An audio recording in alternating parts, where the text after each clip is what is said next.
ঈদ জামাতের জন্য প্রস্তুত জাতীয় ঈদগাহ সহ রাজধানী প্রায় সব ঈদগাহ। আজও আকাশ মেঘলা থাকায় ঈদের দিন বৃষ্টি হলে সে প্রস্তুতিও নেওয়া হয়েছে।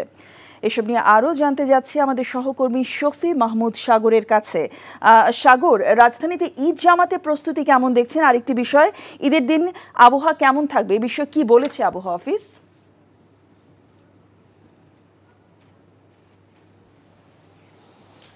জসিন্তা, আজ আষাঢ়ের দ্বিতীয় দিন, কিন্তু আজ বৃষ্টির কোনো সম্ভাবনা নেই এবং আছে কিন্তু বেশ ভ্যাপসা একটি গরম আবহাওয়া বিরাজ করছে। আবহাওয়া অফিস বলেছে যে আগামীকালও এরকম আবহাওয়া থাকতে পারে, তবে সেক্ষেত্রে কিছুটা হালকা পরিমাণ বৃষ্টি হতে পারে রাজধানীতে এবং রাজধানীর বাইরে উত্তরাঞ্চলে বৃষ্টিপাতটি ভারী থেকে অতি ভারীতে রূপান্তরিত হতে পারে। এখন জন্ম সনদ দিয়ে খোলো বিকাশ স্টুডেন্ট অ্যাকাউন্ট, নিজের বিকাশ নিজে কর। এছাড়া আমি একটু আগেই ঈদগাহ ময়দানে ছিলাম, সেখানে ডিএমপি কমিশনার এবং র্যাব মহাপরিচালক তারা সেই ঈদগাহ ময়দান পরিদর্শন করেছেন।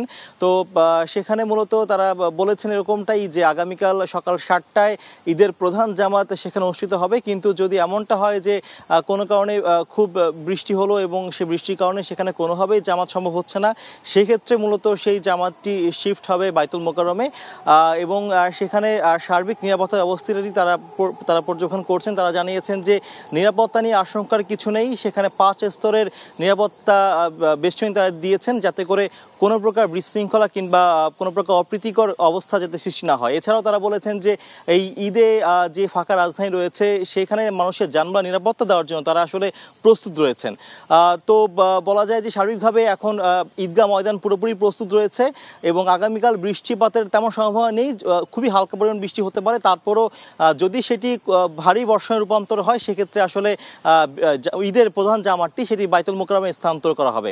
জসিন্তা, এখন জন্ম সনদ দিয়ে খোলো বিকাশ স্টুডেন্ট অ্যাকাউন্ট, নিজের বিকাশ নিজে কর।